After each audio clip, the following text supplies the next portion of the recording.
Namaste everyone and welcome to Om Incense Show with DJ, a show that helps you increase your incense quotient. So if you are an incense enthusiast, consider subscribing. So if you remember, we done Perfumery in ancient India. We were reading an article by S. Radha Krishna Swami.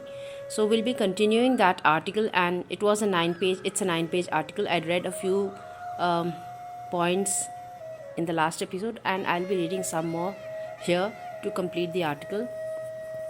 So before we go ahead, you might just want to treat this as a podcast and continue doing whatever you're doing at the moment, or relax with your favorite beverage while I give you company. So let's talk about another thing that she's mentioned here. It says perfumed oils, and we're talking of perfumes here because because it wasn't alcohol based perfume, so many of these perfumes were used as incense fragrance oils also, so as in incense perfumes also. So it might be an interesting thing to know about these perfumes so that we can make out the kind of perfumes that were used in incenses as such during those days. So it says, and Brihat Samhita was written by Varahmihir. He was one of the leading mathematicians during those days, and he has given quite a few. His contribution to the field of perfumery and fragrance is really it's a lot, and he is referred to a lot, by people in these industries. So we're talking of, and he is the same person who has given the incense matrix of India, and he has mentioned Gandhi Yukti and stuff like that. So it says perfumed oils. Brihat Samhita gives the method of preparing perfumed hair oil which emits the scent of champaka flower.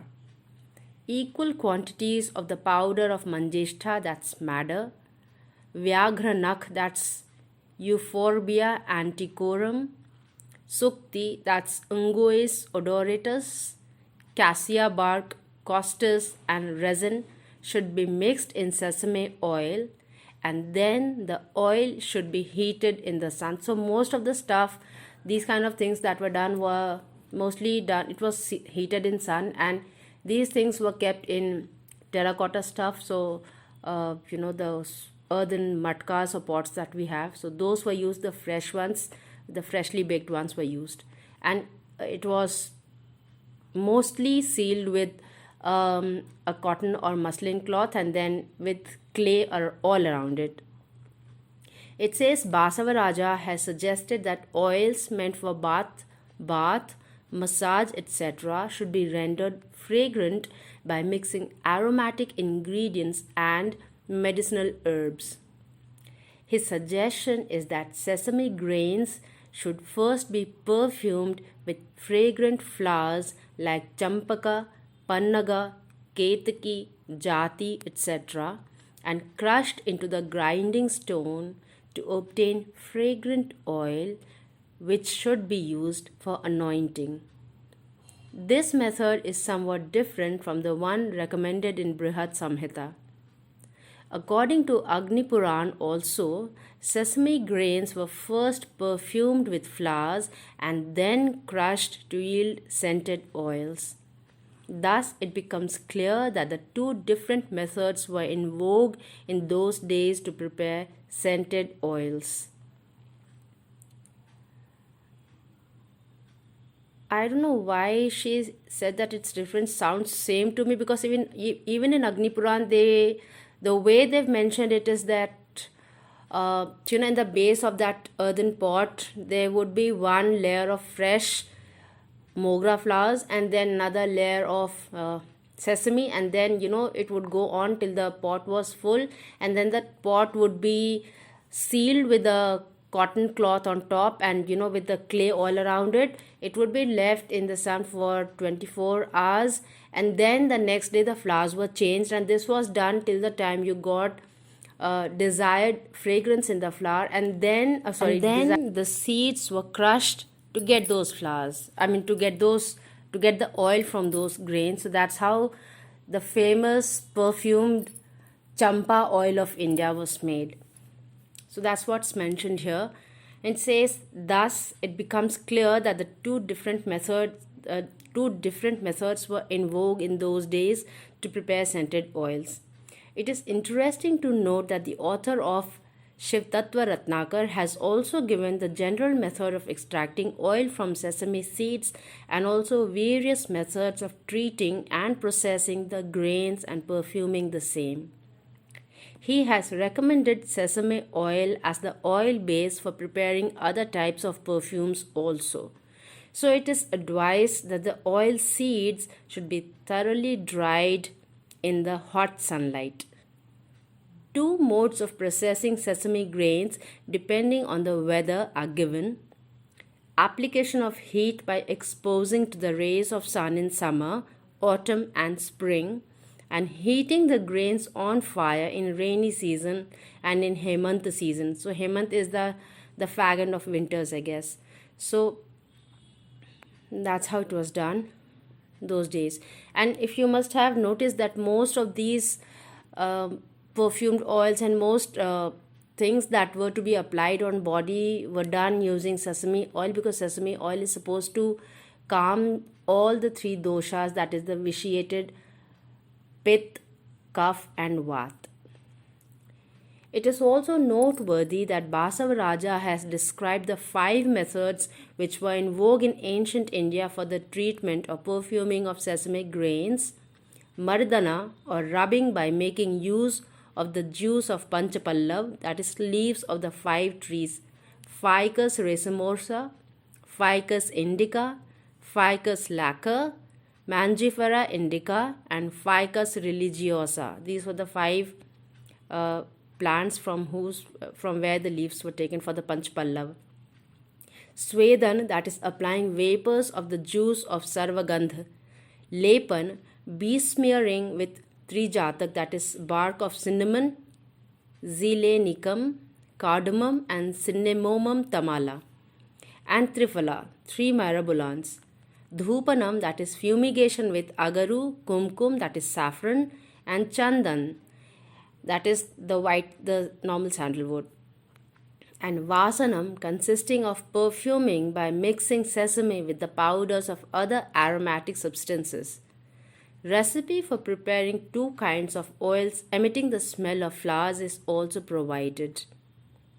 Equal measures of Shrigandha, Agaru, Kumkum, Abja, that is lotus, Twak, that's bark of cinnamon, Kusht, that is costus, Tagar, that is Tabernaemontana coronaria, Ghanasar, that is camphor, Ancola, that is Allangium salariifolium, and Laksha, that is lac, should be mixed with thrice the measure of Ral. Ral is that resin of Devdar, and the oil should be extracted from them as per the method of Somayantra. Another scented oil blend with the perfumes of Jati, Champaka, Ketki, Maruvaka and Kasturi is also mentioned. The mention of Somyantra suggests that an apparatus somewhat similar to the apparatus meant for distillation was in vogue even in those days, and people knew the technical art of distilling essence from natural sources. Ras Ratna Samuchya, an ancient treatise dealing with mercury, minerals, etc., describes the method of extracting the fragrant essence from harital, that is opiment, and manajishta, manashila, that is realgar, by making use of koshti, apparatus and other means. And then she's written something about the unguents. So the author of Shiv Tattva Ratnakar has described the method of preparing a special type of ointment or paste which should be applied to the body while taking bath, and then she gives the whole description of that. Then we talk of compound perfumes. So it says, in the above mentioned texts, we find formulae for the preparation of a number of compound perfumes also, which when mixed with oil and applied will kindle passion. The perfume obtained by mixing and blending together equal proportions of patra, turuska, bala and tagar is called smaridhi pana. smarodhipana. The same with shamak, and fumigated with katuka and hingu emits the aroma of bakula flower. That with kushta gives the fragrance of utpal flower, and with sandal powder gives the scent of champaka. The addition of jatipal, twak, and kustumburu yields a perfume smelling like atimukta. The above method, which is given in Shiv Tattva Ratnakar, also proves that perfume makers in ancient India judiciously blended the synthetic and natural essences in order to enhance the natural perfume and to introduce new notes of fragrance. They succeeded in creating floral essences of such flowers which yielded no natural essence, or extraction of whose essence was too expensive or too difficult to make it profitable. We find some more methods of producing synthetic perfumes, as in modern times, emitting the smell of kasturi, champaka, ketki, and sahakara. Our ancients had formulated some methods of ascertaining and selecting different proportions of various aromatic substances to get various notes of perfumes. Basavaraja has given a list of 9 aromatic ingredients from which many varieties of perfumes, in bracket she says incenses, could be obtained by combining them in proportions indicated by multiples of 1 by 9th part of each of them, and thus 72 perfumes could be formed to make incenses. In a similar manner, we get a formula for obtaining 84 kinds of perfumes. Similarly, we get the methods of preparing some all-purpose perfumes known as Sarvato Bhadra from 16 ingredients. In a similar manner, we find the mode of preparing different types of unguents, incenses in the form of lump, powder, and sticks, mouth perfumes, talcum powder, etc. in Brihat Samhita, Shiv Tattva Ratnakar, and Manasollas. An interesting method of obtaining a large number of incenses is given. It is also advised that all substances should be severally fumigated with sarja, srivasaka, treacle, and nakha, and then mixed with musk and camphor. Numerous types of mouth perfumes are also mentioned in these texts. Mouth perfumes formed by combining small cardamoms, cloves, kankola, nutmeg, nishakara, and jati patra are also mentioned. And then, so I think we've already read all of these. Now let's read about these flavors. So what she says is, flavors are used for cooking, for sweets, beverages, syrups, toothsticks, and medicines. Of course, the basic flavors which the sense of smell can detect are only 6.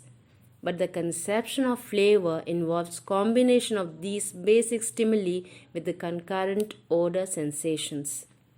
Hence, the principles of perfume blending hold good for flavor manufacturing also. Basavaraja has devoted an interesting chapter in Shiv Tattva Ratnakar in which many flavored drinks, eatables, milk, and yogurts are described. And I think that's all we've written. We read the other stuff that we have in this article in the last chapter of the episode. So you might just want to, if you still haven't heard that last episode, you might just want to go ahead and check that out. And so that was all that we had in this article. She's mentioned quite a few stuff that were in vogue those days, and we've come to know how we used to perfume the seeds, the sesame seeds, and that famous champa oil of India, how it was made. So that was all that we had in this episode. I hope you enjoyed this podcast and you learned something from it. If you found it good and if you think you learned something from it and somebody else might learn something from it too, share it with them. If you liked it, give it a like. Till we meet again next, take very good care of yourself. Namaste.